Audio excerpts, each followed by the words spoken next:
Congress committee की प्रवक्ता है। बहनों भाइयों, मेरा गला थोड़ा सा ठीक नहीं है आज, इसलिए मैं थोड़ा तेज तेज नहीं बोल पा रहा हूं जैसे आनंद दुबे अभी बोल रहे थे।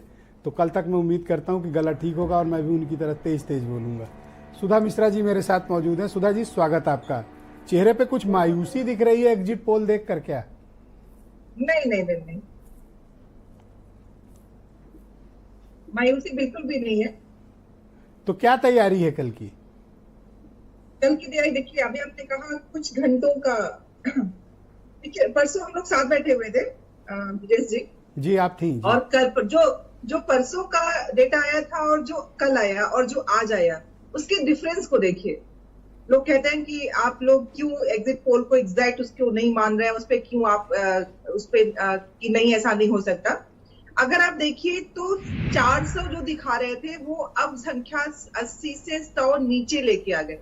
अब बताइए, अगर एक दिन में संख्याएं घट बढ़ रही हैं, नॉर्थ ईस्ट में सिक्किम में भाजपा को सीटें दिखा रहे थे कि इनको मिल रहा है, आज दिखा रहे हैं नहीं मिल रहा है।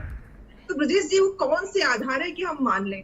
और यही नहीं, जी न्यूज पे देखा था मैंने नहीं, कि मैं एक तो अपनी क्लैरिटी दे दूं कि मैं किसी का डेटा ऑन नहीं करता हूं। जिसने अपना किया वो अपने गले में डाल के घूमे।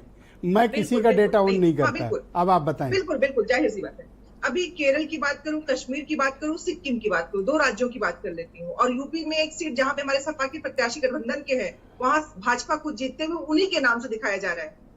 तो जब इतनी सारी दिक्कतें हमें दिख रही हैं, सीटें हैं हरियाणा की कम दिखाई जा रही है 13, तो दिक्कत अच्छा, मैं आपके समक्ष 2 सिनेरियो प्रस्तुत करता हूं। सिनेरियो नंबर 1 ये कहता है कि अगर ये एग्जिट पोल सही है तो ना आपका आरक्षण चला, न संविधान चला, न जातिगत जनगणना चली, न 30 लाख रोजगार चले, न महिलाओं को लाख रुपया देने की योजना चली, कुछ नहीं चला। अगर ये सही है तो सिनेरियो नंबर 1। अब इस पे जवाब दे, फिर सिनेरियो 2 पूछूंगा।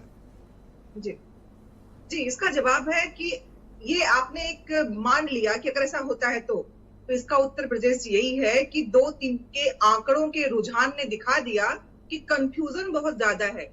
हो सकता है जो आप कह रहे हैं वो सच हो, लेकिन जहां तक मैंने आंकड़ों को देखा और हमने जो धरातल पे देखा जनता के साथ, जितने मुद्दों की आपने बात की, चाहे वो स्त्री की बात हो, अभी आपके न्यूज पे ही इस गवर्नमेंट की जो दादागिरी है आपने ही चलाया था, ये जो दबंगई चल रही थी मथुरा में, उसके पहले आप ही के न्यूज चैनल पे हमने एक और न्यूज देखी थी जिसमें लखनऊ में जिसकी ढोल पीट रहे हैं इतनी ज्यादा कि किसी की हिम्मत नहीं होती थी, एक दलित के ऊपर जिस तरह से जो वीडियो आया आपने भी देखा। तो चला हमारा सब कुछ, और वो कल के आंकड़े बता देंगे कि इस देश में झूठ नहीं चला, इस देश में जुमले नहीं चले, और इस देश में बार बार देखिए, अब आप लोग ये आरोप नहीं लगा सकते कि धार्मिक आधार पर, सांप्रदायिकता के आधार पर, हिंदू मुसलमान के आधार पर, मंदिर मस्जिद, तालिबान पाकिस्तान, इस पर चुनाव नहीं हुआ।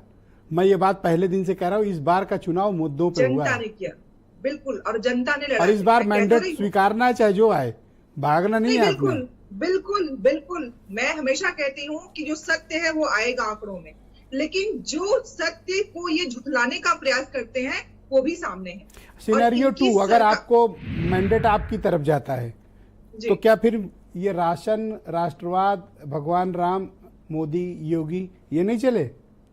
नहीं, देखिए, मैं इन मुद्दों पे चला क्या नहीं, मैं जानती हूँ कि इस देश के समझदार जो जनता है वो समझने लगी है कि जो बहला के जुमलेबाजी से एक ही 10 साल में एक ही बात, ब्रजेश जी, आप जब आगे बढ़ते हैं तो उसमें चीजें प्लस होती हैं। 10 साल पहले भी ये लोग वही थे और आज भी वही है, आज भी वही बात करते हैं और बार बार वही बात करते हैं। राम को लाए थे, हमने ये किया, हम ये करेंगे, कांग्रेस ने ये नहीं किया, कांग्रेस ही कर सकती थी, जब इनके पास विकास का कोई धरातल ही नहीं है। मैडम, आज मैं देख रहा हूँ कि पिछले 12-13 घंटे से माहौल में अचानक तनाव आ गया है यूपी में। ऐसा क्यों है? डर इस बात का है ब्रजेश जी कि जिस तरह से ये लोग खेला करने में मशहूर, क्या डर है आपको? जिस तरह से डर इस बात का है कि जो आंकड़े परसेंटाइल बढ़ते हुए दिखे थे, जब चुनाव आयोग ने हमें जो शाम तक का प्रतिशत था वो बढ़ गया था, उसमें करोड़ों वोट बढ़े हैं। और अब जिस तो तरह देखो, से जो है वो ईवीएम के भीतर है, बिल्कुल है, ना आयोग के बढ़ाने से बढ़ेगा, न घटाने से घटेगा। तो वही जिस दिन मतगणना हो रही है उस दिन भी वहां कुछ न करने पाए, उसी बात का डर है, कुछ और डर नहीं है। ओके, शुक्रिया। भ्रष्ट तंत्र में